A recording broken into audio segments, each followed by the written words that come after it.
Parfait. Donc, je vais commencer par parler un peu du livre, puis ensuite, je vais inviter Jonathan. On va discuter pendant un petit peu de temps, puis on va s'assurer de garder du temps aussi pour questions-réponses. Pour Jonathan, pour moi, ce qui vous intéresse. Donc, sans plus tarder, je vais vous parler un peu du livre pour ceux qui ne le connaissent pas encore. La thèse principale du livre, c'est que le matérialisme ne fonctionne plus. Puis la crise de sens qu'a causé le matérialisme n'a pas non plus de raison d'être aujourd'hui. Surtout qu'une des justifications fréquentes que les gens donnent pour le matérialisme, en fait, c'est des arguments scientifiques. Ils vont dire la science montre qu'on peut juste tout réduire à des particules, etc. Puis, en fait, c'était une position qui, en science, pouvait se défendre d'une certaine façon au 19e siècle. Puis même un peu à travers le 20e siècle, au début, du moins, il y avait moyen de faire ça. Mais c'est devenu progressivement de moins en moins tenable dans les sciences elles-mêmes. Mais c'est pas quelque chose que beaucoup de monde savent encore. Moi-même, j'ai été surpris là, en ayant un ami scientifique cognitif à qui j'ai parlé il y a quelques années. J'essayais d'attaquer un peu sa position parce que je pensais qu'il défendait une position qui était essentiellement matérialiste. Parlait de psychologie de façon intéressante, mais c'était pas clair que c'était autre chose que juste de la psychologie, disons, puis qu'il y avait une métaphysique derrière qui n'était pas ultimement matérialiste. Mais il m'a appris, puis j'étais surpris de voir que notamment en sciences cognitives, mais dans beaucoup d'autres sciences, y compris en biologie, puis ça commence aussi en physique, les gens sont plus matérialistes, ils ont abandonné ça en fait. Puis spécifiquement, ils seront plus réductionnistes. Ils n'auront plus tendance à vouloir tout réduire à des entités plus petites pour essayer de tout comprendre. Puis bon, je vais essayer d'expliquer aussi pourquoi c'est important comme sujet, pourquoi ça a causé une crise de sens, ce matérialisme-là. Le symbole que j'aime utiliser pour parler de ça, puis je commence le livre avec ça dans l'introduction. Puis c'est sur la couverture aussi, là, vous pouvez voir, c'est la figure du zombie. Ah, je pensais que c'était un ado. Puis la raison pourquoi le zombie, c'est une bonne représentation du matérialisme et spécifiquement du nihilisme, c'est que si on fait les parallèles, on va voir qu'on utilise quand même le zombie pour nous comprendre nous-mêmes puis comprendre la crise de sens qu'on a aujourd'hui. Bon, c'est pas spécifique aux zombies qu'on utilise une histoire pour comprendre notre situation. Là, on fait ça en général. On ne dépense pas des milliards de dollars chaque année pour créer des films puis des histoires puis tout juste parce que ça nous divertit. Là. Il y a quelque chose qu'on va chercher là-dedans. C'est pas pour rien non plus que les enfants vont se déguiser en super-héros, qui vont vouloir lire des histoires, etc. C'est parce que quand on se met dans la peau de personnages des histoires, bien, ça nous permet d'explorer certaines structures auxquelles on va faire face dans notre vie, puis on va trouver ça instinctivement intéressant. C'est quelque chose qui va nous intéresser. Fait que, il y a plein d'exemples classiques. Là. Pourquoi est-ce qu'un enfant veut se déguiser en Batman, par exemple? Bien, c'est parce que la structure qu'il y a dans l'histoire de Batman, ça montre comment développer certaines vertus qui vont spontanément attirer les gens qui vont écouter ces films-là, l'enfant qui va se déguiser de cette façon-là, etc. En général, les histoires qui vont capturer l'attention de beaucoup de personnes, c'est des histoires qui représentent des structures qui viennent nous chercher et qui sont utiles pour plein de personnes. Puis le zombie, c'est une créature qui est arrivée progressivement dans le 20e siècle puis qui a atteint un apogée autour de 2010-2015, devenu très, très populaire, justement où c'était comme un pic de crise de sens. C'est quelque chose, en fait, qui oscille encore. Là. Il existe toujours de temps en temps des nouvelles séries qui sortent sur les zombies qui reprennent plus d'attention, comme The Walking Dead, comme Among Us, des choses comme ça qui vont ressortir de temps en temps. Donc, on s'en sort pas. Mais pourquoi c'est arrivé, ça, le zombie? Bon, il y a plein de parallèles, puis je ne les dirai pas tous, là, j'y vais plus en profondeur dans le livre, mais le zombie, c'est une créature qui est une parodie de sens. Il est en groupe avec plein d'autres personnes, mais il n'y a pas de communion avec ces personnes-là. Il fait plein de bruit, mais il n'est pas capable de communiquer du sens. Il n'a pas la capacité d'exprimer des paroles qui font du sens. C'est une créature aussi qui fait juste suivre ses passions. Veut juste se promener puis remplir son estomac parce qu'il n'y a pas rien de plus loin qui est capable de l'animer. Là-dessus aussi, le zombie va juste se promener sans but. Il va consommer des choses, mais il n'y a pas de direction où il s'en va. Puis il n'y a pas non plus d'endroit où s'arrêter. Les zombies sont des hordes qui se promènent, mais il y a beaucoup de gens qui se sentent comme ça aujourd'hui, que on ne sait pas trop où est-ce qu'on s'en va, puis toutes les choses changent autour de nous, donc on ne sait pas vraiment où est-ce qu'on s'en va. On ne sait pas vraiment où s'ancrer puis construire quelque chose de stable. Puis, un truc qui est intéressant avec le zombie spécifiquement, c'est qu'il mange des cerveaux. Puis le cerveau, pour un matérialiste, c'est la dernière place où il reste peut-être du sens dans le monde. Quand on est devenu matérialiste avec la révolution scientifique, où on essayait de tout réduire à des plus petites particules, ça fonctionnait pendant un bout de temps. Puis au début, c'était une entreprise qui était vraiment scientifique, puis confiné au laboratoire. C'est Galilée, en fait, il y a quelques personnes qui ont fait ce genre d'argument-là, mais Galilée le dit très clairement. il voyait que les mathématiques lui permettaient de décrire plein de choses dans le monde matériel. Mais c'était surprenant parce que les mathématiques, il n'y a pas l'air d'avoir de qualité là-dedans. Tu n'as pas de bleu, tu n'as pas de texture, tu n'as pas de plaisir, de douleur, etc. dans les mathématiques, mais on dirait qu'ils pouvaient expliquer des choses avec la physique dans le monde. Donc, il se disait, ça veut dire que le monde externe, s'il est vraiment décrit par les mathématiques, il ne doit pas avoir de qualité dans le monde externe. Le monde matériel à l'extérieur de nous doit être dépourvu de sens, puis le sens, ça doit être juste dans notre tête.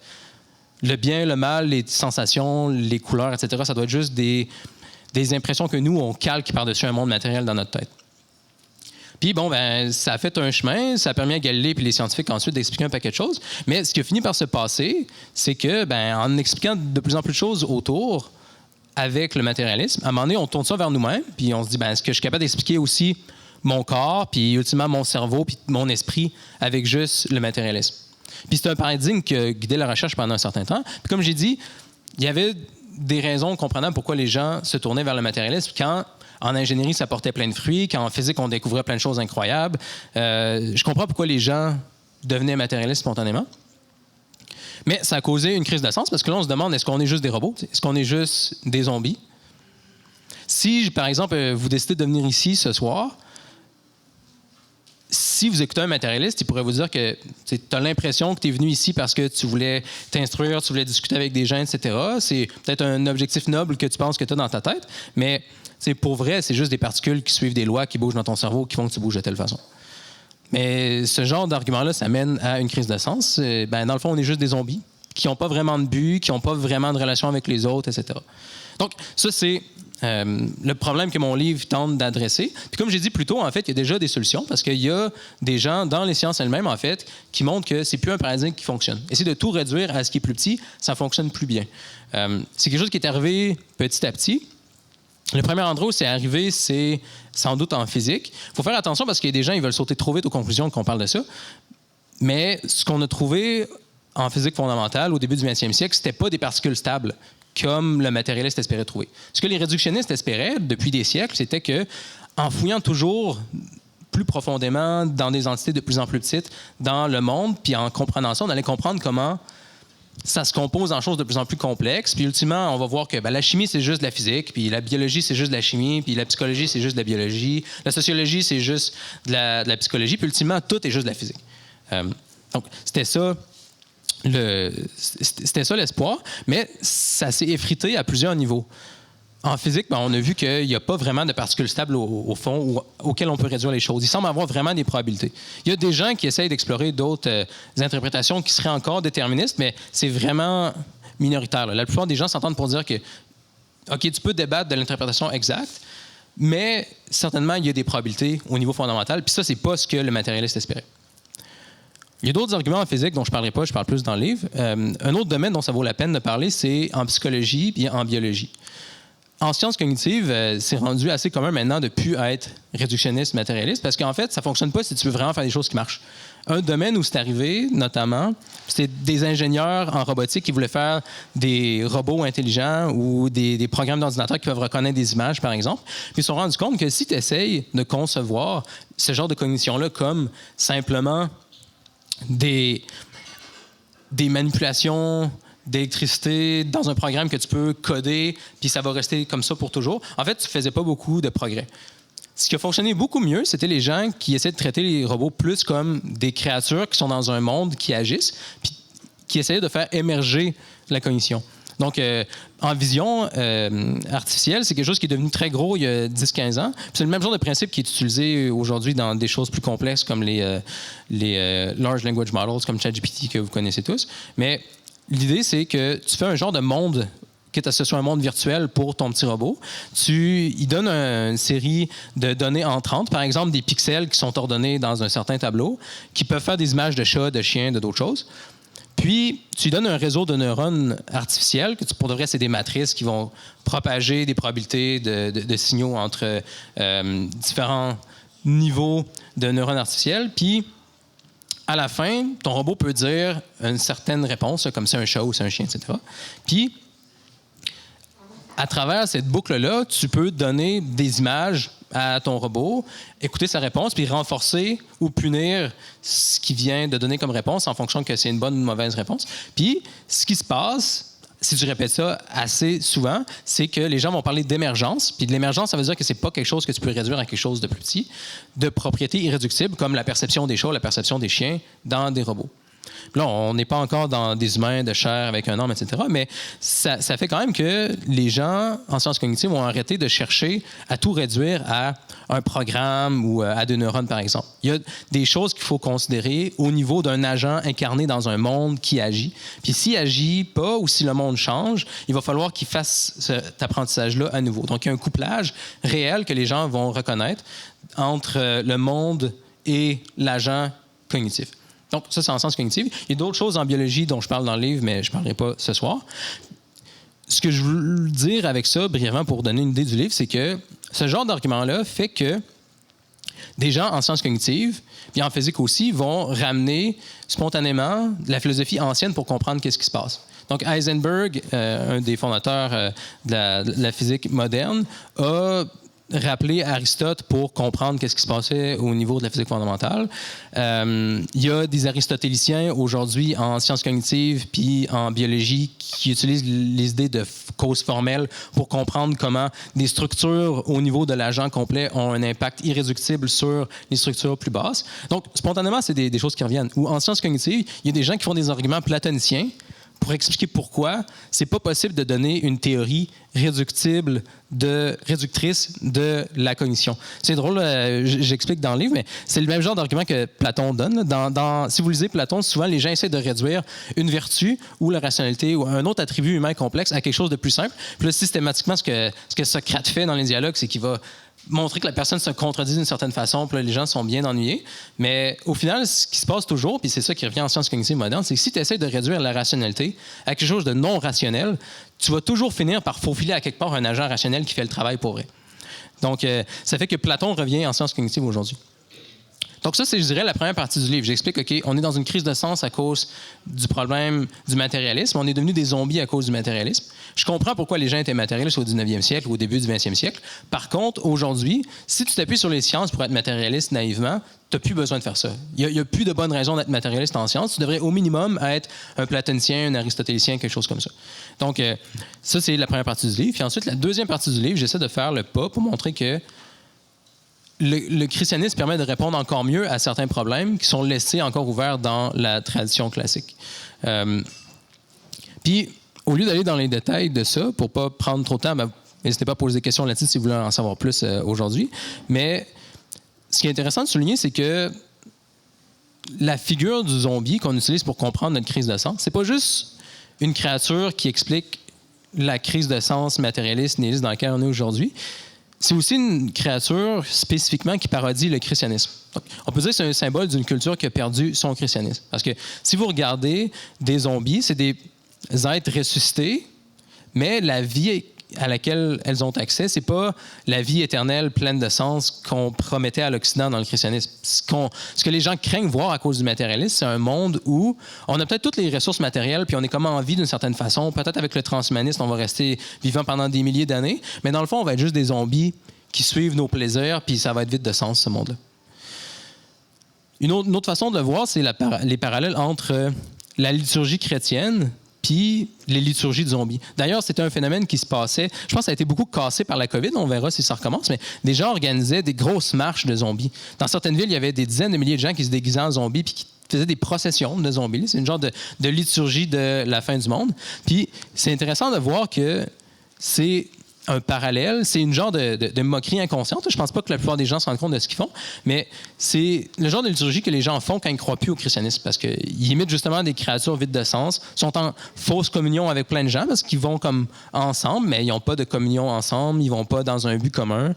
Ils n'ont aucune gratitude non plus. Eucharistie, ça veut dire, je ne me rappelle plus l'étymologie exacte, mais c'est relié comme ingratitude, le sacrifice d'ingratitude, quelque chose comme ça. Puis, le zombie, il n'a aucune gratitude. Lui, il veut juste dévorer tout les autres personnes autour de lui sans jamais être satisfait. Une autre chose qu'on peut dire, c'est qu'au lieu de chanter, il grogne, bon, etc. Je peux continuer pendant longtemps, puis j'en parle dans le livre. Il y a plein de parallèles. Mais ça veut aussi dire que, en fait, dans le mythe du zombie, on peut aussi voir comment il y a une solution spécifiquement chrétienne que tu vois pas dans d'autres genres de mythes. J'ai fouillé quand même pas mal là, sur l'histoire de zombies, puis je pense pas qu'il y a d'autres cultures vraiment qui offrent ce genre de solution-là. Dans le christianisme, vu que l'Eucharistie, puis dans la liturgie spécifiquement, on a Dieu qui vient s'offrir aux zombies, se faire dévorer par les zombies. Il y a un genre de piège là, qu'on vient poser. On peut le voir au niveau mythologique parce que même dans des histoires de zombies comme peut-être la plus célèbre qui fait ça, ça s'appelle Warm Body. C'est un livre qui est sorti en anglais qui est devenu un film ensuite. En français, je pense que c'est Zombie malgré lui. Puis là-dedans, le personnage principal est un zombie qui redevient progressivement à la vie par amour pour une humaine. Puis, il y a comme une genre d'attirance. C'est pas encore l'amour chrétien classique agapé, mais il y a un genre d'attirance comme vers l'autre qui va progressivement le ramener à la vie. Puis, à la fin, c'est fait de façon narrativement convaincante, de façon à ce que ça semble tout à fait naturel, puis les gens font pas de parallèle spécifiquement avec les christianistes, je pense, dans ce livre-là. L'auteur, en fait, je l'ai déjà lu écrire certaines choses assez anti-chrétiennes, mais il y a des structures super chrétiennes dans le livre pareil. La façon dont le héros retourne à la vie dans le film, c'est que il va se sacrifier pour la fille avec qui il tombait progressivement en amour. Il va comme tomber puis se faire tirer dessus pour essayer de la protéger en pensant qu'il va simplement mourir. Puis en fait, il tombe dans l'eau là, comme un genre de baptême. Puis en fait, quand il va remonter à la surface, ben, il va saigner pour vrai du vrai sang d'humain qui est en vie. Puis là, il va survivre, mais on va voir que c'est parce qu'il s'est donné à une autre personne qui est revenue à la vie. Il a fait le contraire de ce qu'un zombie fait. T'sais, au lieu de juste considérer les autres pour ce que tu peux faire pour toi-même, pour consommer d'autres personnes pour ton propre bien, il a appris à se donner à d'autres personnes. Puis c'est comme ça qu'il a tissé des liens, au lieu d'être juste parallèle avec des gens autour de lui, là, puis refaire une communauté de gens qui s'aiment puis qui ont du sens dans leur vie. Donc, je pense que les gens voient déjà dans la culture que la solution réelle au problème des zombies, c'est quelque chose comme ça. Sinon, d'ailleurs, c'est très pessimiste. Là. La plupart des films de zombies, il n'y a pas vraiment de bonne solution. Là. C'est juste, tu essaies de survivre, puis à un moment donné, tu meurs. Parce que si tu penses qu'il n'y a pas de solution nihiliste, si tu penses que le matérialisme, c'est vrai, ben c'est sûr que c'est là que tu t'en vas. Mais je pense que tu peux voir dans la culture qu'il y a des tentatives d'aller vers une solution chrétienne au problème. Puis là, il faudrait que quelqu'un écrive l'histoire vraiment authentique de quelqu'un qui décide de devenir un saint puis qui se donne aux zombies pour détruire les zombies. Là. Quelqu'un qui va détruire la mort par la mort, comme Jésus l'a fait. Mais on peut voir que l'histoire de Jésus est vraiment un antidote pour le problème des zombies. Ben, ça veut dire aussi que c'est un antidote pour notre crise de sens aujourd'hui. Donc, ça, c'est pour le résumé du livre que je voulais faire. N'hésitez pas à prendre une copie. Je vais être là derrière avec si vous voulez m'en parler plus, si vous voulez en acheter. Puis, je vais inviter Jonathan, qui est le propriétaire de la maison d'édition qui a publié le livre. Vous connaissez sans doute Jonathan. Il est assez connu comme intellectuel public, comme auteur, comme artiste. Puis, ben, on va discuter un petit peu du livre puis de la crise de sens au Québec.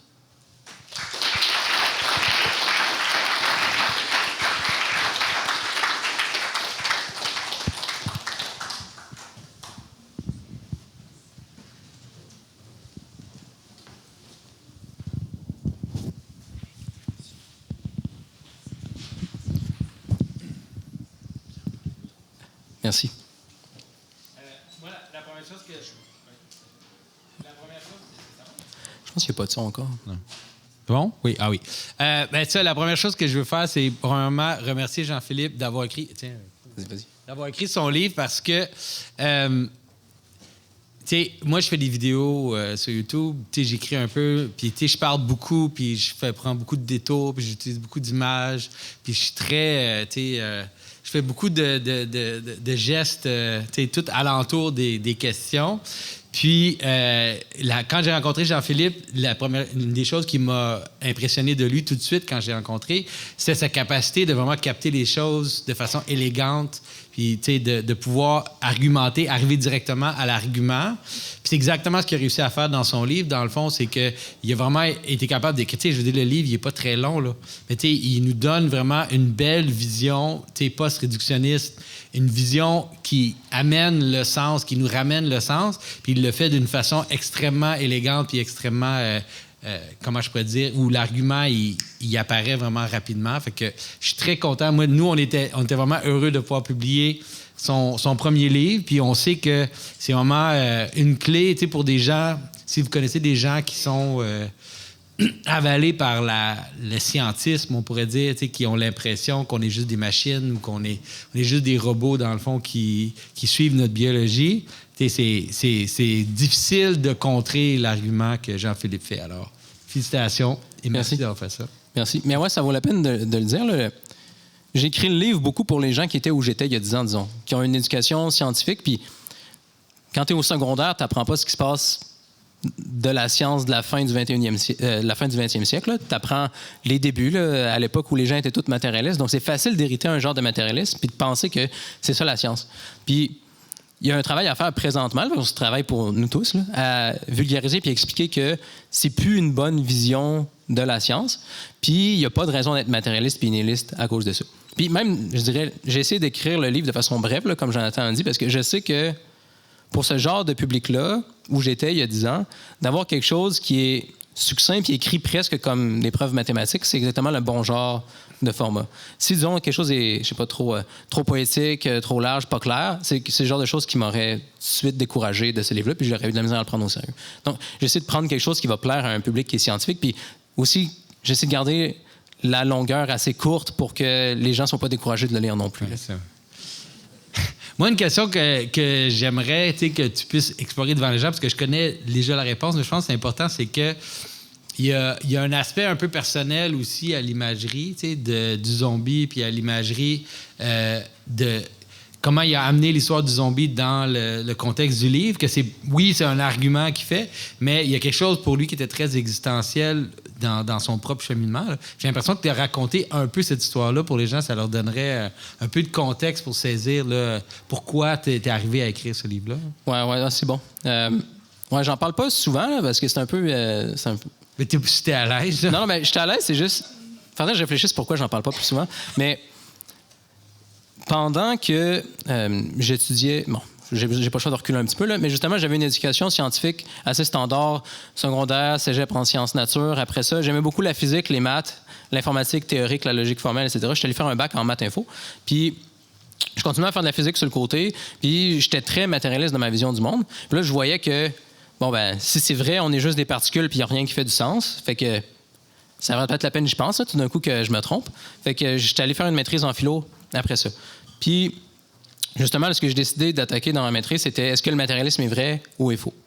Parce que ça vaut la peine que je le sache. Si jamais le matérialisme est faux, puis que ma vie a un sens, il faudrait que je le sache, puis je fasse pas juste n'importe quoi, là, comme un matérialiste. Puis en plus, si t'es matérialiste, nihiliste, t'as littéralement rien à perdre. Hein? Il n'y a rien qui fait du sens, fait que si, je sais pas, tu vas perdre plusieurs années de ta vie à faire de la philo, c'est pas vraiment perdu parce que tout est perdu de toute façon. Fait que il y a vraiment comme rien à perdre à aller faire ça. Fait que je suis allé faire une maîtrise en philo où je travaillais sur le matérialisme puis le nihilisme de façon académique assez standard pendant le jour, je dirais. Puis ce qui s'est passé, j'avais aucune idée du symbolisme à l'époque, là, c'était avant qu'on se connaisse. Spontanément, à un moment donné, je me suis mis à avoir des rêves de zombies la nuit. Où je rêvais que je me faisais attaquer par des zombies, c'était une apocalypse de zombies. Puis, à un moment donné, c'est devenu comme sans arrêt. Là. À toute la nuit, je me couchais, puis quand je commençais à rêver, là, j'avais juste des rêves de zombies. Puis, en fait, il y en avait tellement que ça sonne pire que c'était. Là. En fait, ce qui se passait, j'en avais tellement souvent que je savais que c'était dans le fond juste un rêve, puis j'allais me réveiller après. Fait que, en fait, je voulais pas me réveiller. Là. Fait que ce qui se passait, je suis arrivé à un point où, mettons, j'arrive dans une histoire de zombies, là, j'essaie de résister pendant un bout, faire des trucs, puis après un certain moment, je me fais capturer par les zombies, je vais mourir. Là, tout de suite, je tombais dans une autre histoire de zombies. Je mourais pas, je me réveillais pas, je comme passais tout le temps à la prochaine. Puis ça n'arrêtait pas. Puis ça a duré peut-être 1 an environ, je dirais. Là. Moi, je pensais que c'était... J'avais lu un petit peu Freud là avant, fait que je me disais que c'était un truc de, je sais pas, d'agressivité, réprimée, quelque chose comme ça. Mais j'en faisais pas encore trop de cas parce que je prenais pas encore le symbolisme au sérieux. Je connaissais pas ça. J'étais matérialiste, fait que pourquoi j'aurais pris ça au sérieux? Mais que j'ai remarqué qui était intéressant, c'est que quand progressivement j'apprenais des morceaux pour briser le matérialisme, les rêves de zombies arrêtaient.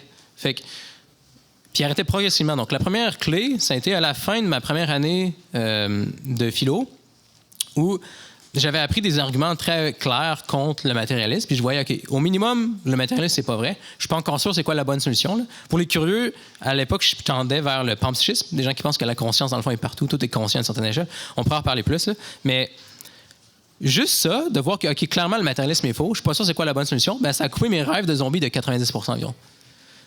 Puis après ça, ben, c'est pas fini. Là. Tu peux être encore en crise de sens, même si tu n'es pas matérialiste. Peut-être que tout est conscient, même les particules, les cellules, etc., mais il n'y a quand même pas de but à l'univers, puis il n'y a pas vraiment bien puis de mal. Là. Peut-être qu'on fait juste comme essayer de survivre, puis à un moment donné, on meurt. Là. Il y a des gens qui croient des choses comme ça. Donc, il me restait encore un peu nihilisme, encore de rêve de zombie. Puis, après ça, en voyant que la philosophie ancienne avait une éthique de la vertu qui faisait du sens aujourd'hui, parce qu'il y a des gens, si ça vous intéresse, il y a des gens en psychologie morale, notamment, qui étudient la façon dont notre moralité se développe. Puis, ça semble être essentiellement ce que Platon et Aristote disaient. Là. On développe des vertus en les pratiquant, puis c'est des structures qui existent, qui ne sont pas réductibles, etc. Donc, ça aussi, ça a coupé encore les rêves de zombies. Puis c'est à ce moment-là, à peu près, que je commençais à entendre parler de Jonathan, à cause de Jordan Peterson. Puis là, on a vu quelques... Dès que tu as ouvert un compte Patreon où on pouvait te supporter, j'ai commencé à te supporter. On a eu quelques conversations, on est devenus amis. Puis, à un moment donné, mes rêves de zombies étaient pas mal partis, là. Mais je m'étais pas encore reconverti au christianisme. Je m'en allais vers là, mais c'était pas encore complètement fait. Puis, je dirais que j'étais assez convaincu à une éthique de vertu, puis j'étais plus matérialiste, etc. J'étais encore panpsychiste. Mais je me disais que peut-être qu'il y a un moyen de régler le problème des zombies à l'intérieur de la mythologie du zombie lui-même. Fait que moi, j'avais l'impression que j'étais déjà heureux là-dedans. C'est de pas être matérialiste, nihiliste, puis avoir une éthique de la vertu, c'est déjà vraiment mieux. Donc, je me sentais déjà bien, puis je sais pas comme désespéré pour trouver une autre solution, mais je me disais, au moins par curiosité, est-ce qu'il y a une solution au problème des zombies? J'avais déjà entendu d'autres histoires comme ça, d'ailleurs, je ne suis pas complètement original. Donc, si tu as un genre de rêve qui te revient souvent, ça vaut la peine d'y penser puis de trouver la solution à ça. Puis après, le cauchemar va être fini. Puis ça risque d'adresser un problème réel dans ta vie aussi. Parce que sûrement que tu rêves, comme je parlais des histoires tantôt, là, on fait des histoires, on écoute des films parce que ça nous aide à résoudre des problèmes dans notre vie. Bien, si tu rêves tout le temps la même chose, il y a sûrement un problème là aussi. Comme moi, je rêvais tout le temps du nihilisme parce que dans le jour, je travaillais tout le temps sur le nihilisme. Bien, là, j'en ai parlé à Jonathan, parce qu'on se parlait de temps en temps. Puis j'ai dit, bon, mettons, toi, tu étais dans une histoire de zombies. C'est quoi la solution pour vrai? T'sais, mythologiquement, c'est quoi la solution? Puis là, on en a parlé, puis à la fin de notre conversation, on avait justement trouvé la solution que... Parce que, tu sais, dans le fond, on va se le dire, là, c'est tout le temps Jésus la clé de tous les problèmes mythologiques, là. Si tu creuses assez, tu vas voir que, tu sais, tous les héros trouvent leur solution dans Jésus. Fait que, ben, c'est un peu un cheat code, là. Tu réfléchis. Qu'est-ce que Jésus ferait dans une apocalypse de zombies, mettons? Ben, ça va sûrement régler ton problème. Fait que, de la même façon que Jésus s'est laissé tué par nous pour nous faire rentrer dans son histoire, nous montrer nos péchés, mais après ça, nous sauver puis nous amener à une autre vie vertueuse, ben il ferait ça avec des zombies aussi, tu sais. Il se laisserait tuer par les zombies. Puis comme j'ai dit, même dans l'Eucharistie, on fait ça, là, comme c'est quand même évident. Puis la façon dont ça va se passer pour vrai, c'est pas que nous, on dévore Jésus, c'est que, ben oui, on le dévore, mais il nous dévore en même temps que nous, on le dévore. Saint-Augustin avait écrit quelque chose comme ça, d'ailleurs, là. C'est quand on mange l'Eucharistie, oui, on mange Dieu, mais c'est Dieu qui nous mange aussi. Il nous fait rentrer dans son corps puis il nous intègre dans l'Église. Donc, je pense que c'était ça, la solution aux zombies. Puis là, ce qui était drôle, c'est que après qu'on ait parlé de ça, j'ai plus eu de rêve de zombies. C'était fini. Puis, c'est plus autour de ce moment-là que je me suis définitivement converti. J'ai recommencé à aller à l'Église, etc. Puis ben, c'était comme un bon clin d'œil là, pour dire, OK, t'as vraiment la solution au problème des zombies puis au nihilisme dans le christianisme. C'est pas pire quand même, hein? C'est drôle. Mais ça, j'en parle pas trop souvent, parce que je veux pas comme avoir l'air, je sais pas, d'un prophète là, qui a des rêves, des songes. Ouais, c'est ça. faut que ça soit moi qui dise, c'est un prophète qui a des rêves. mais j'ai aussi une question pour toi, Jonathan. Ouais. Tu sais, là, on écrit le livre en anglais parce que l'histoire de Jonathan, initialement, il est beaucoup anglophone. Puis je travaille sur quelque chose en français, d'ailleurs, là, mais ça risque de prendre encore un peu de temps pour une raison logistique. Mais là, on est deux Québécois aussi, là, même si on a sorti un livre en anglais à une maison d'édition qui est au Texas. Mm-hmm. Mais je me demandais, tu sais, qu'est-ce que tu penses de la crise de sens spécifiquement au Québec puis le rôle qu'on peut jouer? Oui, bien, c'est ça. C'est qu'on voit qu'il y a une transformation qui se passe un peu partout dans le monde. Aux États-Unis, on le voit fortement. On pourrait dire que le mouvement athée est terminé, tu sais. Puis je pense qu'on peut le dire assez fermement. Au moins, les gens qui étaient très agressifs, les athées qui étaient très agressifs aux États-Unis, ils sont sur le recul, ils sont sur la défensive. Ils n'ont plus la maîtrise là, du discours contemporain. Ce qu'on voit, c'est en fait un retour au christianisme dans la classe intellectuelle aux États-Unis. Les gens qui sont disons, à la pointe de ce qui se passe au niveau culturel, c'est des gens qui se convertissent surtout au catholicisme et à l'orthodoxie ou à des formes de christianisme plus traditionnelles. Vous le voyez, là, je veux dire, aux États-Unis, J.D. Vance, que vous l'aimez ou non, c'est un exemple de quelqu'un qui est vraiment à la pointe et politique et culturelle, intellectuelle, qui s'est converti au catholicisme. Lui, c'est juste un exemple, mais il y en a plein. Là, on a Peter Thiel, on a plusieurs personnes dans ce monde-là. Puis donc, j'ai l'impression que c'est quelque chose qui est un petit peu inévitable, surtout si on est croyant. Ça marche pas, le sécularisme, ça marche pas, l'athéisme, c'est vraiment, ça mène à la fin, ça mène à des gens qui ont plus d'enfants, ça mène à des gens qui ont plus de valeur, ça mène à une société où les gens sont plus ensemble, où ils sont juste des éléments fragmentés sur un tableau, là, ils ont plus de connexion. Au Québec, on a eu notre petit moment nationaliste. On a dit, on n'a pas besoin de l'Église, on a juste besoin du français. Puis ça a duré une génération, et c'est terminé parce que, en fait, les choses qui nous rallient ensemble, c'est pas de la langue. Oui, c'est important la langue. C'est pas l'identité nationale. Oui, c'est important l'identité nationale, mais il faut avoir quelque chose de plus haut qui nous tient ensemble. Sinon, ça fait juste se fragmenter. Puis je pense qu'il faut être prêt. Les gens qui sont ici, Jean-Philippe. Je vois un peu un renouveau dans la ville de Québec. On le sent, là, il y a comme un foisonnement qui commence. Puis moi, je pense vraiment là, que les gens qui sont ici, puis ces gens-là, ils sont vraiment la pointe de la transformation culturelle. Puis on voit pas les fruits encore, mais ça va venir. Comme c'est arrivé aux États-Unis, comme c'est en train de se passer en France, comme dans certains endroits en Europe aussi, c'est en train de se passer, ça va être ici au Québec. Puis je pense vraiment que c'est comme ça qu'on doit voir la situation. C'est comme ça qu'on doit se voir aussi. C'est-à-dire, moi, là, j'ai 50 ans. Moi, j'ai grandi dans un monde où on a tellement dénigré le christianisme, on a tellement dénigré la croyance en Dieu. On nous a fait penser qu'on était des imbéciles, que c'était de la superstition, que c'était ridicule, que c'était le passé et tout. Mais la vérité, en fait, c'est que c'est tout le contraire. C'est vraiment la seule avenir possible pour la société. Puis il faut commencer à penser comme ça. Il faut arrêter d'avoir honte, il faut arrêter d'avoir peur, il faut arrêter de reculer, de penser que, je vais, comment je pourrais dire, que je vais avoir l'air d'un imbécile si je dis les choses qui sont vraies par rapport à la foi puis ce qu'on croit. Non, c'est le contraire. Parce que là, les jeunes, en ce moment, ils sont inondés de divertissement, ils sont inondés ils ont tout ce qu'ils veulent, puis ils sont extrêmement malheureux. On est arrivé à la fin de la Révolution tranquille, là. Ça y est, là. Vous avez les fruits de ce que vous nous avez proposé dans les années 60-70. On les a, les fruits, maintenant. On peut les évaluer. Puis je pense qu'on a la capacité, maintenant, de carrément répéter les choses que les prêtres disaient quand la Révolution tranquille se préparait. Toutes les choses qu'ils ont dit, c'était vrai. Toutes les choses qui ont dit que de pourchasser les biens matériaux, ça ne mène pas à la satisfaction. Que de pourchasser le plaisir sexuel, ça ne mène pas à la satisfaction. Savez-vous, on le sait maintenant. Si on pourchasse le plaisir sexuel, ça mène à quoi? Ça mène à l'abolition de la sexualité.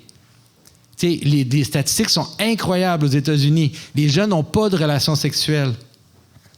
Ils sont juste devant l'écran, devant de la porno. Ils n'ont plus de relations sexuelles. On voit ça. La sécularisation, ça mène à l'abolition de la sexualité. Les dernières statistiques aux États-Unis, ils démontrent que les gens qui ont plus de sexualité, c'est les couples religieux mariés. C'est eux qui ont le plus de sexualité. Puis là, je dis, quand les prêtres nous auraient pu nous dire quelque chose comme ça, il y a 50 ans, il y a 60 ans, il y a 70 ans, on n'avait pas les preuves. Je dis, ils avaient raison. Mais là, on les a, les preuves. On le sait à quoi ça mène, ce qu'ils nous ont promis dans le refus global. Là. On sait à quoi ça mène. Alors, je pense que c'est le temps de prendre confiance dans ce qu'on sait qui est vrai, d'être capable de le dire simplement, de le dire. On n'a pas besoin d'être agressif, on le dit avec amour, on le dit, mais avec la confiance de savoir que c'est vraiment la seule possible future pour la société québécoise, pour toutes les sociétés, mais dans notre cas, pour la société québécoise. Fait que, désolé pour mon petit speech. Non, c'est bon, c'est exactement le genre de choses que je voulais que tu dises. Relié à ça aussi, les gens vont expérimenter de différentes façons les échecs de la sécurisation au Québec. Mon livre s'adresse surtout aux gens qui sont matérialistes à cause d'un matérialisme naïf qu'on adopte avec la sécularisation. Il y a d'autres choses, par exemple, que les gens peuvent avoir comme problème. Puis, mon livre, d'un côté, il y a la mythologie du zombie, mais il y a aussi des arguments philosophiques puis scientifiques assez standards, académiques, pour justement aider les gens qui ont plus une approche scientiste. Mais il y a d'autres approches aussi. Je sais que toi, tu prends beaucoup l'approche narrative. Oui, tu fais beaucoup de vidéos, tu fais connaître en expliquant les choses, mais là, tu vois qu'il y a une ligne d'attaque narrative en racontant des bonnes histoires. Oui, ça, honnêtement, je crois que c'est peut-être la meilleure ligne d'attaque en ce moment, c'est-à-dire les histoires qu'on nous raconte, les histoires qui sont dans la culture en ce moment, premièrement, elles ne sont pas intéressantes. Deuxièmement, ils sont capturés de façon idéologique. C'est-à-dire qu'il y a comme une sorte d'idéologie derrière la façon dont on raconte l'histoire dans nos films, dans les livres pour enfants, dans même la façon dont les jeunes, on leur raconte l'histoire dans les écoles. Tu sais, je veux dire, mes enfants, ils ont passé toutes leurs années du secondaire à entendre l'histoire du Québec à chaque année, puis ils savent rien. Pourquoi? Parce que les gens qui leur disent l'histoire détestent l'histoire qu'ils racontent, en fait. Ils veulent pas la raconter. Ils mettent des faits ensemble, un après l'autre. Il n'y a aucun sens de personnage. Il n'y a aucun sens de vertu. Il n'y a rien. Tu sais, je veux dire, on a une opportunité incroyable en ce moment, même au Québec, de raconter les histoires de nos saints, les histoires des fondateurs, avec toutes, avoir aucune honte de leur foi, avoir aucune honte. Parce que, en fait, c'est ça qui va briller dans l'avenir. Ça va être rough au début, je vous avertis. Mais c'est la seule chose qui va briller dans l'avenir. Tu sais, je veux dire, l'histoire de Samuel de Champlain qu'on nous raconte est tellement écorchée, il reste rien de son caractère, il reste rien de sa foi, il reste rien de toutes les choses incroyables qu'il a fait. Tu sais, pourquoi pas la retrouver, ça, tu sais? Puis la raconter à nos enfants pour qu'ils aient vraiment un sens de qui ils sont, tu sais, réellement. Puis pas juste des faits, puis des guerres, puis des trucs qui ne savent rien de notre histoire. Là. Parfait. Donc, là-dessus, je voudrais laisser la place aux gens qui voudraient poser des questions pour Jonathan, pour moi, sur le livre ou sur autre chose qu'on a dans nos travaux. Donc, peut-être juste dire votre question, mais après ça, je vais la répéter pour le micro, la caméra. Oui, Benoît? Bien sûr, un temps spécifique pour juste la version francophone. OK. Benoît demande s'il y a un temps spécifique pour la version francophone. La réponse, c'est non. Ça a un temps indéterminé. Là. J'attends, je ne sais pas, 1-2 ans peut-être, là, mais c'est vraiment pas certain encore. Là. Simon? Tu dis que ton livre s'adresse principalement à des gens qui ont une mentalité scientifique matérialiste, et que bon, le christianisme peut apporter une réponse à ces gens-là. Moi, je rencontre beaucoup de gens qui se diraient pas purement athées ou matérialistes, mais il y a un être suprême, ça va, Dieu sont peut-être même capables de le nommer. Et quand ils rentrent dans le christianisme, l'Eucharistie, la Trinité, l'incarnation, les anges, ça semble justement mythologique, ça semble enfantin, ça semble pas assez rationnel. Donc, ils vont dire oui, Dieu, une sorte de déisme, qu'on pourrait dire, mais le christianisme, ça semble, ne pas correspondre au rationalisme de notre époque. Qu'est-ce que tu répondrais à ça? Oui, bien, il y a beaucoup de choses à dire. Peut-être pour commencer, la façon dont je fais l'argument pour le christianisme, je pense que ça fonctionne pour ces gens-là aussi, c'est justement de montrer que, disons que la façon dont on comprend le monde techniquement le mieux, mettons de façon naturelle au niveau de la science, c'est le genre de monde qui fonctionne le mieux dans une ontologie métaphysique chrétienne. Je m'explique. Je disais que les gens sont plus réductionnistes. Ils vont plus essayer de tout ramener au plus bas niveau matériel. Les gens vont parler d'émergence, mais les gens vont pas non plus parler juste de choses irréductibles, comme tomber dans une mythologie platonicienne ou peut-être bouddhiste où tout émane de l'être suprême, puis ultimement la matière est un genre d'illusion. Ce qu'on semble vraiment trouver, là, c'est qu'il y a toujours un commerce réciproque on peut dire entre le ciel et la terre, là, entre les structures puis la matérialité potentielle. Donc, par exemple, pour le dire très rapidement, là, on commence avec les cellules dans notre corps, mettons. Les cellules ont un impact sur ce qui se passe au niveau de mon corps entier.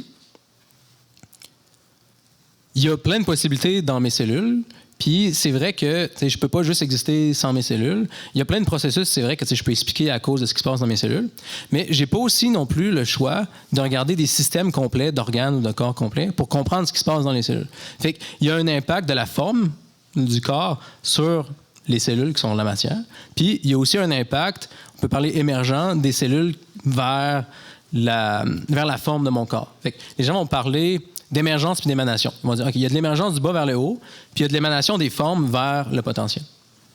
Puis, classiquement, tu regardes la plupart des mythologies, en fait, là, tu vas tomber soit juste l'émergence ou juste l'émanation. Fait que les matérialistes ils ont tendance à dire que, en fait, tout ce qui existe, c'est la matière, puis les formes, c'est un genre d'illusion.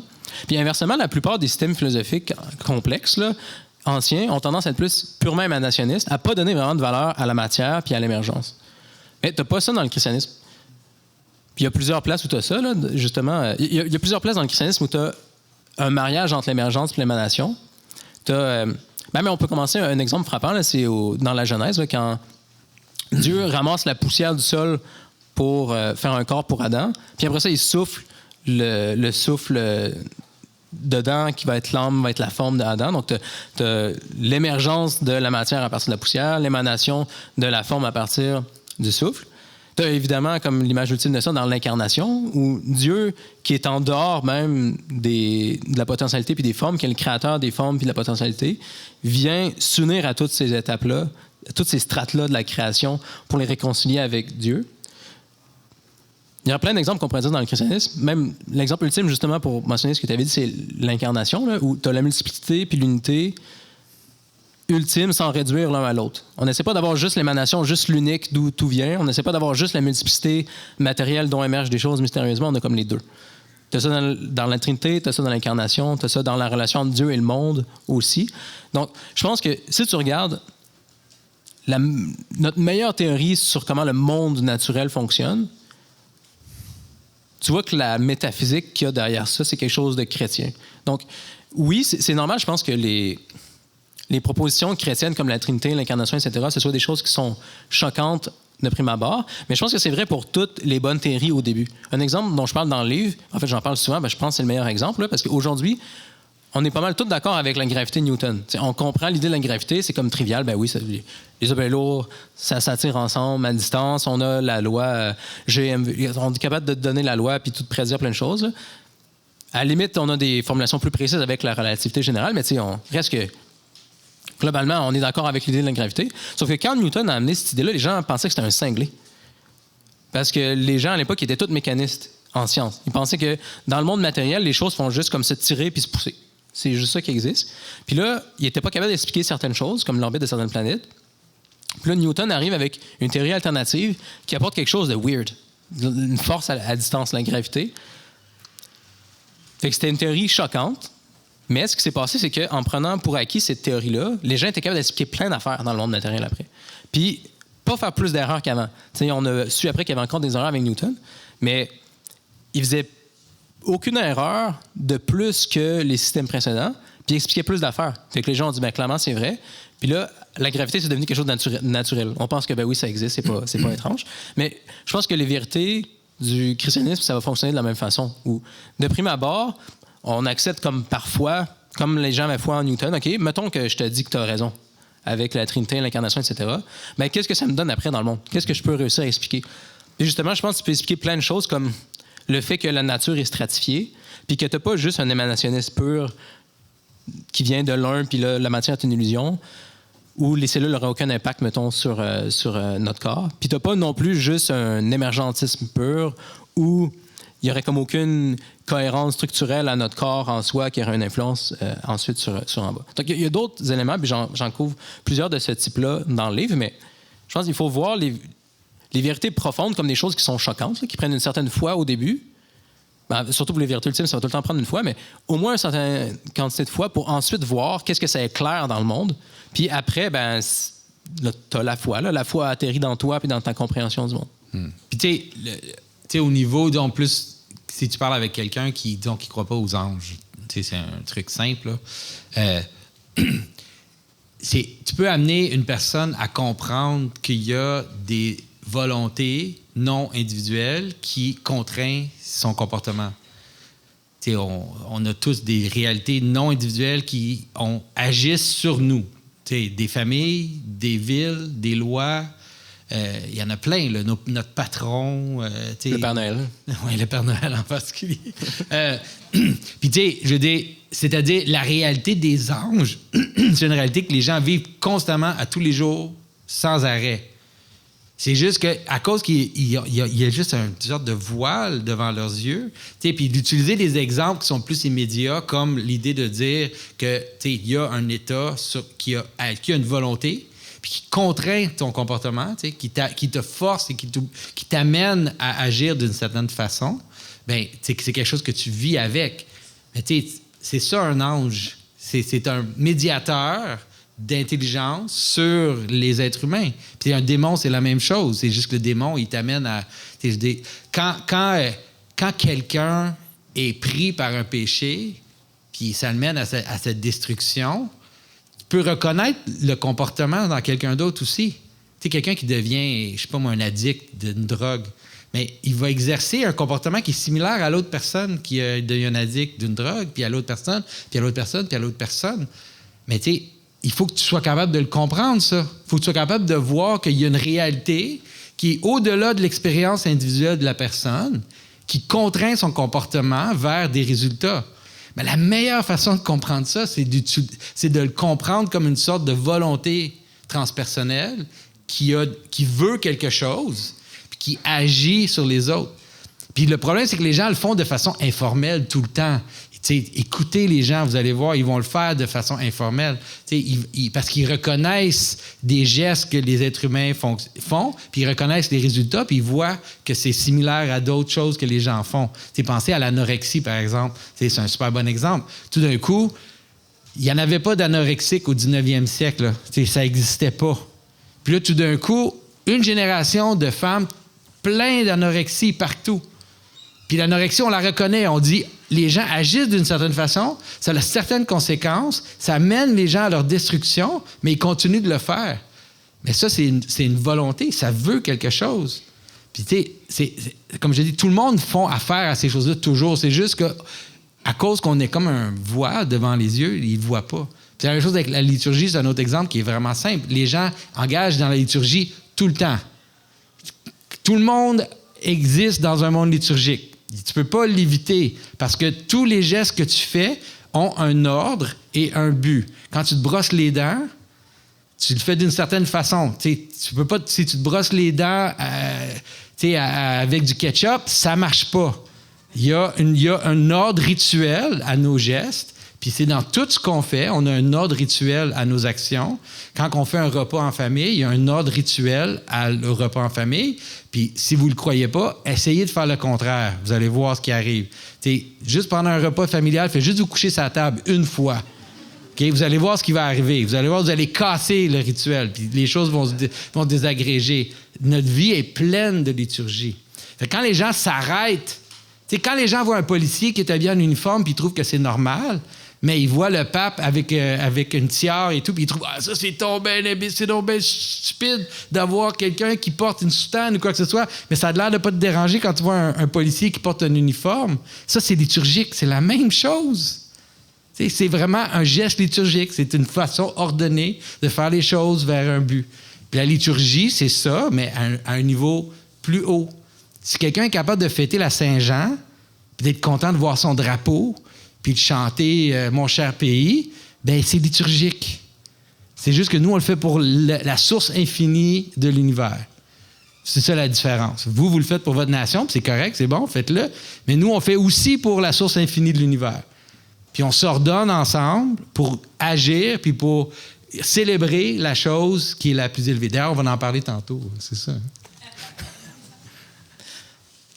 Je pense que j'ai vu monsieur derrière en premier. J'aimerais vous entendre sur la théorie de l'évolution. Je ne sais pas si vous trouvez ça dans votre livre, parce que les croyants qui croient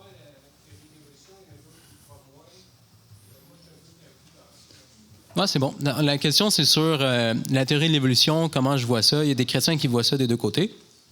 De mon bord, avec l'histoire que je mentionnais tantôt à Simon d'émergence et d'émanation dans l'univers, j'ai aucun problème à dire que l'évolution s'est produite matériellement, qu'il y a eu une émergence progressive vers l'humain, puis ensuite vers l'incarnation, puis qu'en même temps, tu avais l'émanation de formes de plus en plus riches.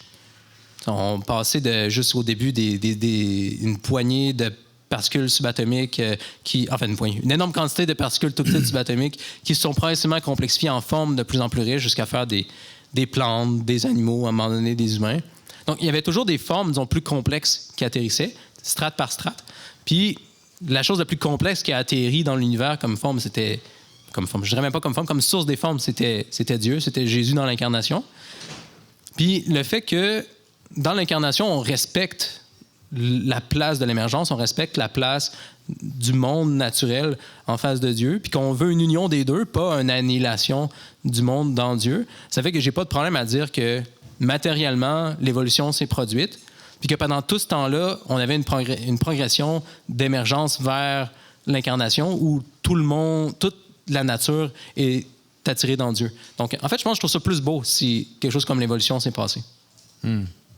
Moi, j'ai tendance à dire, un peu comme Jean-Philippe a dit, que je pense que l'évolution, de la façon à peu près que les gens la décrivent, ça s'est produit, mais je crois certainement pas à l'évolution. C'est-à-dire, c'est pas dans ça que je mets ma confiance, c'est pas dans ça que je mets mon histoire. L'évolution, la description du développement des formes biologiques sur la Terre te dit absolument pas comment vivre. Te dit absolument pas ce qui est important. Te dit pas comment t'orienter dans le monde. Les histoires qu'on a dans la tradition chrétienne, le texte dans Genèse 1, décrit une bien meilleure origine de l'univers. Il décrit pas une origine scientifique, pas du tout. Le côté scientifique, on peut le laisser aller, puis c'est bon, ça ne dérange pas. Mais moi, j'ai tendance à prioriser le texte dans la Genèse, parce que le texte dans la Genèse, il nous offre une vision d'un monde dans lequel on peut exister. Il nous dit c'est quoi notre place dans ce monde-là, c'est quoi notre fonction, c'est quoi qu'on doit faire, qu'on est le jardinier, qu'on est celui qui nomme les animaux. Toutes ces choses-là qui sont nommées dans le texte de la Genèse, ils sont beaucoup plus importantes à comprendre que de savoir là, quelle bébite s'est reproduit avec quelle autre bébite pour amener à quoi que ce soit. J'ai rien contre, je ne veux pas trop dénigrer ça. C'est intéressant, mais c'est moins important que ce que la Genèse décrit. J'ajouterais peut-être un truc aussi. Là, on en a parlé beaucoup dans le podcast francophone sur Genèse 1 et Genèse 2. Là. C'est intéressant que tu aies deux récits de la création où le premier ressemble plus à l'évolution, là, où le monde est créé comme strate par strate jusqu'à temps que tu arrives à l'humain qui vient tout relier. Fait que tu peux voir comment, matériellement, l'humain peut arriver en dernier, mais dans Genèse 2, l'homme est créé pratiquement en premier. Je pense qu'il y avait juste comme... je me rappelle plus. C'est l'homme écrit en presque premier. Rien, là. Non, ça dit qu'il n'y avait rien, que l'eau arrosait la terre, puis que là, Dieu a pris la poussière puis il a créé l'homme. Ça dit avant même qu'il y avait des plantes. Ça dit, fait que, l'homme, à ce moment-là, est la première création. Puis c'est intéressant parce que ça montre que, OK, même, mettons, si on arrive dernier matériellement, ça n'empêche pas qu'on peut avoir un rôle premier au niveau du but de la création puis de la façon dont on va, après ça, créer à travers nous. Donc, Dieu souffle dans Adam pour qu'il vienne en vie, mais ensuite, Dieu amène les animaux à Adam, puis là, Adam souffle dessus, comme il leur donne un nom, puis là, c'est ça qui vient finir la création des animaux. C'est comment nous, on les rentre dans des structures plus élevées. C'est comme ça qu'on vient parachever la création. Donc, ça fait que, disons, j'ai pas de problème à ce qu'il y ait une évolution comme dans Genèse 1, puis que l'homme ait une place spéciale, puis que les formes passent à travers lui comme dans Genèse 2. Oui? J'ai deux questions, puis tu peux choisir un des deux. C'est peut-être un test. Première question, c'est plus sur la question téléologique. Est-ce que tu parles de téléologie dans ton livre? Est-ce que c'est comme cet enjeu-là est présent? Parce qu'en disant science, ça aussi, c'est comme une question que c'était tabou dans le passé. Même, je pense qu'un scientifique disait c'est comme la détresse de tous les biologistes. Ils en ont une, mais ils ne veulent pas être vus en public avec la téléologie. L'autre, c'est, moi j'ai un voisin qui est pompier, qui a sûrement comme une compréhension secondaire, cégep, de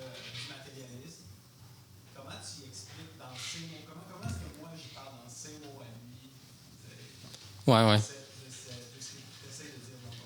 Ben, c'est une bonne question. Peut-être que je peux répondre à la première, puis Jonathan à la deuxième, là, parce que je pense que Jonathan il est mieux placé pour répondre à la deuxième. Pour la première, je dirais, je parle pas directement de téléologie, parce que... Oui, bon point. Donc, première question, est-ce que je parle de téléologie dans le livre? Téléologie, c'est l'idée que les choses ont un but. Donc, c'est évident pour des choses humaines, là, comme le but du micro, c'est que je parle et que vous m'entendiez. Mais est-ce que tous les vivants ont un but? Bon, peut-être de se reproduire, etc. Est-ce que l'univers entier a un but? Ben, ça, c'est une question, puis pas tout le monde est d'accord là-dessus. Bon, est-ce que je parle de ça dans le livre? Puis la réponse, c'est pas directement. Parce que je sais justement qu'il y a beaucoup de gens en sciences qui sont mal à l'aise d'en parler directement, mais ils n'ont comme pas le choix d'en parler. Comme dans la question, justement, il y avait une bonne blague. Là. La théologie, c'est comme la maîtresse de tous les biologistes parce que tu n'as pas le choix de parler de théologie quand tu travailles. Puis même pas juste ça. Là, en physique, l'électron veut être proche des protons puis il veut pas être proche des autres électrons. Ça va toujours revenir ce langage-là, que les choses vont vers certaines choses puis ils vont pas vers d'autres choses. Le langage théologique revient tout le temps. Mais c'est tellement comme le saut entre la théologie puis Dieu est tellement proche que je pense que les gens sont souvent mal à l'aise d'en parler trop vite. Fait que ce que je fais à la place, c'est une approche indirecte là, où je parle beaucoup de causes formelles. Puis à travers ça, je pense que les gens vont comme naturellement voir qu'il y a toujours une cause finale, un but, une téléologie derrière chaque cause formelle. Puis je pense que le langage du naturaliste aujourd'hui, qui parle de cause formelle, est rendu tellement riche que c'est possible d'aller articuler l'incarnation comme ça, sans parler directement de but, mais que les gens comprennent quand même que le but de la création, dans le fond, c'était l'incarnation. Fait un peu comme... si tu regardes, mettons, en philosophie, les platoniciens ne parlaient pas directement de téléologie autant directement qu'Aristote, mais tu avais quand même moyen d'être un chrétien platonicien qui exprimait le christianisme dans le langage du platonisme. Mais j'essaie un peu de faire la même manœuvre. Puis je pense qu'à la fin, les gens vont trouver naturel l'idée que les choses ont des buts, y compris que le but de la création, c'est Dieu. Mais je le fais pas directement, fait que je pense qu'il y a plus de chances que les gens lisent l'argument au complet. Puis la deuxième question, là, c'était pour Jonathan. Là, je parle de façon assez abstraite à des scientifiques, du matérialisme, comment ça s'écroule, etc. Mais comment tu expliques ça à ton voisin qui, lui, n'a pas autant d'éducation scientifique puis qui est comme spontanément matérialiste quand même? Oui, ça, on a comme c'est vrai que ça, c'est un gros problème. Là. C'est-à-dire que au moment où le matérialisme puis un genre d'athéisme intellectuel est en train de totalement être érodé, là, il n'y a plus vraiment de place pour ce type de pensée-là. Bien, c'est au moment aussi où cette forme de pensée-là a atterri là, chez les paysans, là, dans la culture générale. Fait que c'est pas facile de répondre à ça. C'est sûr que j'ai l'impression que il y a une partie qui est un travail à long terme, c'est-à-dire, comme je vous ai dit, puis je pense que c'est ça qu'on va voir, c'est que les gens qui se convertissent au christianisme en ce moment, en général, c'est une élite, en fait. Puis moi, c'est ça que je vois dans mes milieux, puis ce que je vois ce qui se passe aux États-Unis, c'est que les gens qui se convertissent au christianisme, c'est une élite intellectuelle. On va voir les fruits de ça dans les prochaines décennies. Mais, entre-temps, une des choses que je pense qui peut désamorcer les gens normaux qui pensent à ça, c'est que souvent, ils vont dire des choses comme, le sens, c'est une illusion, on croit juste que c'est des particules qui frassent ensemble, ton cerveau, c'est juste de la chimie de toute façon et tout. Moi, en général, j'aurais tendance à ne pas argumenter contre ça au début, mais plutôt d'essayer de demander à la personne si elle est capable de voir l'utilité de l'illusion. Est-ce que tu vois l'utilité de l'illusion? C'est-à-dire, tu me dis qu'aimer ton enfant, c'est juste des produits chimiques dans ton cerveau. Est-ce que tu peux comprendre l'utilité de l'illusion que tu as que tu aimes ton enfant? T'sais? Est-ce que tu es attaché à cette illusion-là? Ou est-ce que tu es dans la vie de tous les jours? Est-ce que tu agis vraiment comme si c'était juste des produits chimiques dans ton cerveau? T'sais? Puis essayer de briser, parce que la réalité, c'est qu'il n'y a personne qui vit dans le matérialisme. C'est juste impossible de vivre dans ça. C'est essayer d'aider la personne à voir qu'en fait, elle ne vit pas du tout dans ça. Puis commencer en disant, au moins voir l'utilité de ces affaires-là, l'utilité des histoires, l'utilité de... Puis tranquillement de réaliser que s'ils sont utiles, à un moment donné, c'est peut-être parce qu'ils sont vrais. À un moment donné, mais c'est pas évident. Patrick?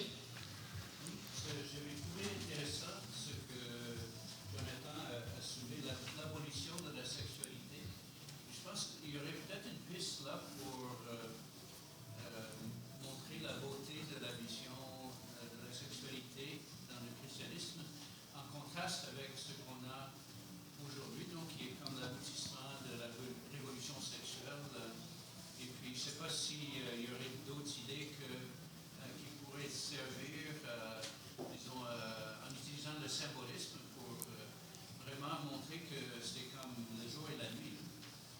Oui, j'ai l'impression que c'est vraiment, c'est en effet un outil qui peut être vraiment utile, là.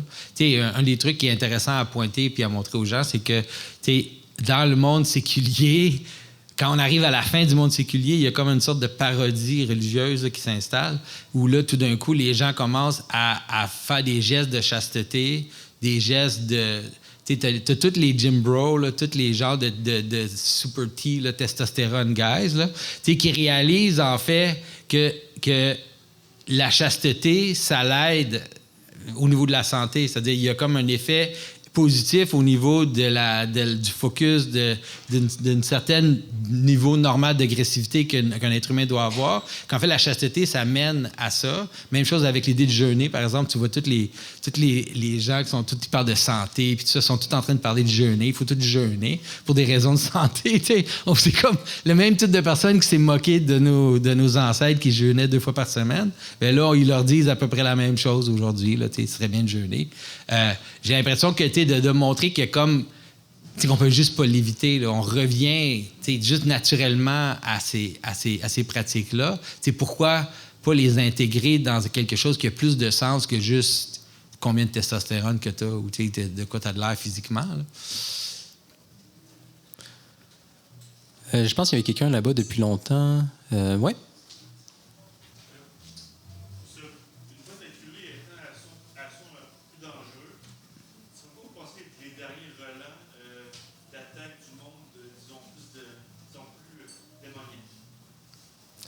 Qu'est-ce qu'on pense des attaques démoniaques récemment? Non, mais ça va être quoi leur dernière tentative pour changer le monde à l'ère OK. Je pense que je vois un peu la question, là. Peut-être que tu fais allusion aussi à un genre de mouvement qui gagne quand même en ampleur dans les milieux intellectuels. En fait, dans la culture en général, c'est de plus en plus reconnu, là. Maintenant que le matérialisme s'en va, il y a plein de spiritualités qui reviennent. Donc, comme j'ai dit plus tôt, là, moi, quand j'ai arrêté d'être matérialiste, je ne suis pas automatiquement devenu chrétien. Il y a plein d'options. Là. Quand tu n'es pas matérialiste, tu peux être toutes sortes de païens. Fait que c'est une des choses qui revient. Là. Des gens prennent des psychédéliques, puis là, ils voient des êtres là, qu'ils connaissent pas trop, puis là, ça leur ouvre les yeux sur le fait que le monde, c'est pas juste matériel, puis là, ils vont peut-être en prendre d'autres, ils vont peut-être aller parler à d'autres personnes, partir sur leur propre chair. Il y a des gens qui pratiquent aussi comme leur propre pseudo-religion, qui essayent de rassembler. D'ailleurs, il n'y a jamais eu tant de purs athées que ça. Là, si tu regardes les statistiques, la plupart des gens qui se désaffiliaient religieusement devenaient spirituels, mais pas religieux. Ils construisaient comme leur propre genre de compote de différentes spiritualités pour eux-mêmes. Puis, souvent, c'est quand même bénin, mais c'est quand même documenté. Là, ça sort de plus en plus, notamment le dernier livre de Roger, Living in Wonder, il en parle, là, où des gens finissent par rencontrer, des fois au moins, des entités comme explicitement démoniaques en suivant ce genre de parcours-là.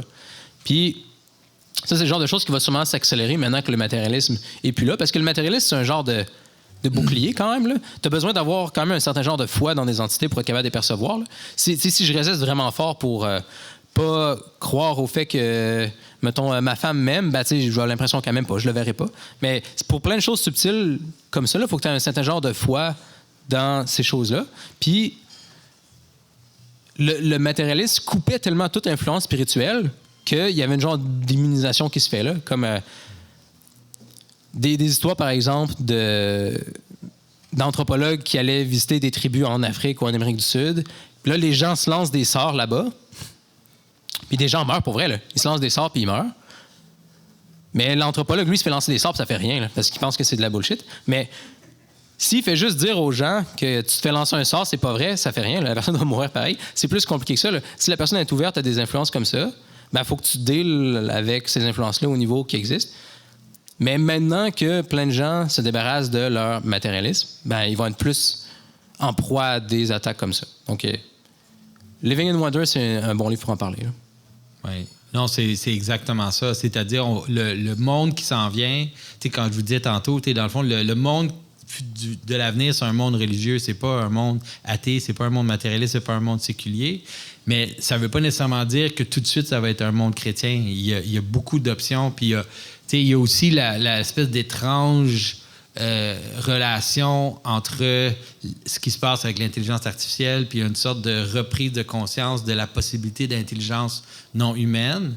La même chose avec les... Il y a comme 3 vecteurs là, de retour à l'intelligence non humaine, là, pour les gens matérialistes, les psychédéliques, comme Jean-Philippe a dit, l'intelligence artificielle puis les extraterrestres, là, les trois vecteurs où il y a comme une sorte de fascination avec l'idée d'intelligence non humaine.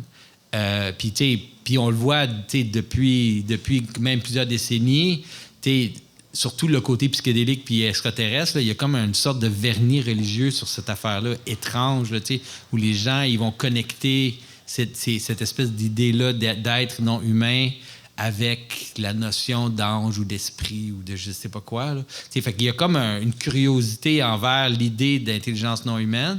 C'est tout croche, c'est n'importe quoi, mais c'est sûr que ça va s'amplifier là, avec le temps. Oui? La question est peut-être tout bête, mais c'est quoi une structure? Pourquoi est-ce que c'est dans les récits, dans l'histoire de zombies, qu'on voit mieux les structures qui nous donnent Les structures. Et la question, c'est quoi une structure, puis pourquoi est-ce qu'on voit mieux les structures dans une histoire de zombies que dans d'autres histoires? D'abord, c'est pas les seuls récits où on peut voir des structures qui sont importantes puis qui sont là dans notre monde. N'importe quelle histoire qui va attirer l'attention de beaucoup de personnes va être en train d'aller identifier des structures qui sont analogues à ce qu'on a dans nos vies tous les jours. Fait que, en anglais, le mot pattern, c'est bon, là, parce que c'est quelque chose qu'on utilise spontanément en anglais. En français, il n'y a pas d'exact mot exactement pareil. Là. Structure ou forme, ça peut faire un peu le travail, mais c'est pas exactement pareil. Par structure, ce que je veux dire, c'est une structure abstraite, là, donc un genre de... Pense à un mécanisme, mais abstrait. Là, ça n'aide pas tant que ça que je parle de ça. Mettons un... Non, mais on peut... Une façon simple de dire, c'est que une structure, c'est quelque chose qui organise la multiplicité vers un but ou vers une identité. Okay? Fait que disons que toutes les choses qu'on voit dans le monde, ils sont faites de multiplicité, là, même les objets. Le micro, il y a plein de morceaux de ce micro-là, mais il y a une structure, c'est-à-dire il y a un pattern par lequel les choses sont mises ensemble pour arriver à l'identité puis au sens, le but de ce micro-là. Okay? Fait que ces structures-là, c'est la façon dont les choses sont organisées envers leur but. Fait que la structure d'une organisation, d'une compagnie, ben, c'est une façon qu'on prend les gens, on les met dans une certaine relation entre eux pour accomplir le but de l'organisation. Mais dans une histoire, c'est la même chose. C'est-à-dire, dans une histoire, c'est plein de faits, de choses qui se sont passées. Puis là, ce que je sais, c'est que je les mets dans un ordre. Puis aussi, je choisis certains faits, là, parce que, tu sais, je veux dire, je pourrais parler de plein d'autres affaires à part les choses que j'ai choisi de mettre dans un ordre. Je choisis des faits, je les mets dans un ordre cohérent qui mène à la capacité de voir ça comme un récit. Je ne sais pas si tu comprends. Ce qui donne l'unité et la multiplicité, c'est ce qu'on pourrait appeler le pattern ou la structure.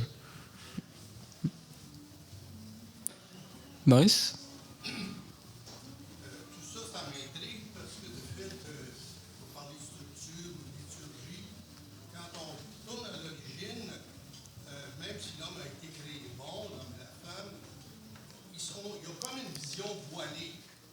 Parce que sinon, ils ne seraient pas attaqués à la structure, à la liturgie, etc. Et là, il y a une guerre qui se fait à l'intérieur de l'homme, puis l'homme dans son milieu. Et ça, cette guerre-là n'a pas cessé. On n'arrivera pas à un moment où elle va cesser. Ça sera toujours là, cette guerre-là. Et on le voit avec le Christ en croix, et tout ce qui est précédé, et tous les avis, etc. La guerre est encore là. Ça fait que c'est un problème qu'on ne peut pas faire disparaître. Comment on fait pour l'attaquer d'une façon convenable et d'une façon satisfaisante pour nous donner, entre guillemets, la paix? C'est pas facile.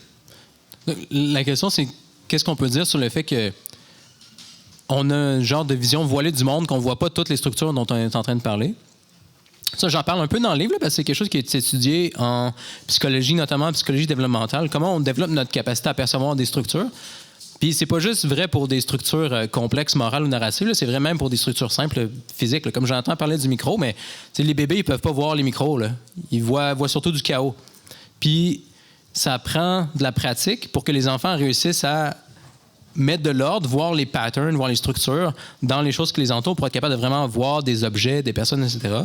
Ça prend du temps aussi pour qu'ils réussissent à ordonner leurs émotions, genre leurs proto-émotions en émotions authentiques, là, qui sont des structures de, je sais pas, plaisir, douleur, etc., qui sont cohérents, qui peuvent se suivre, s'harmoniser dans des récits qui font du sens, au lieu d'être juste un chaos d'émotions positifs, négatifs, etc.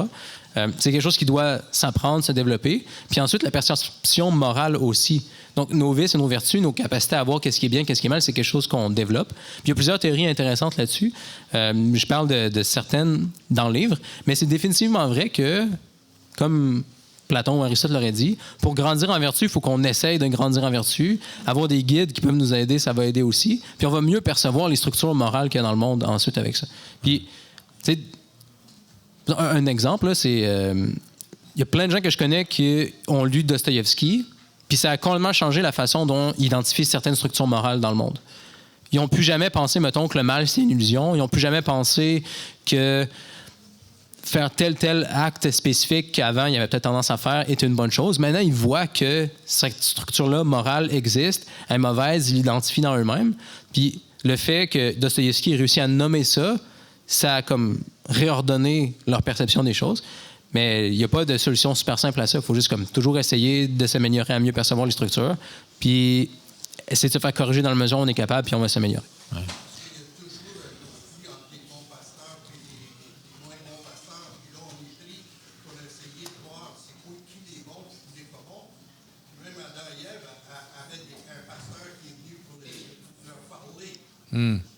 C'est ça, il y a une réponse aussi qui est plus difficile, là, qui est plus plate, là.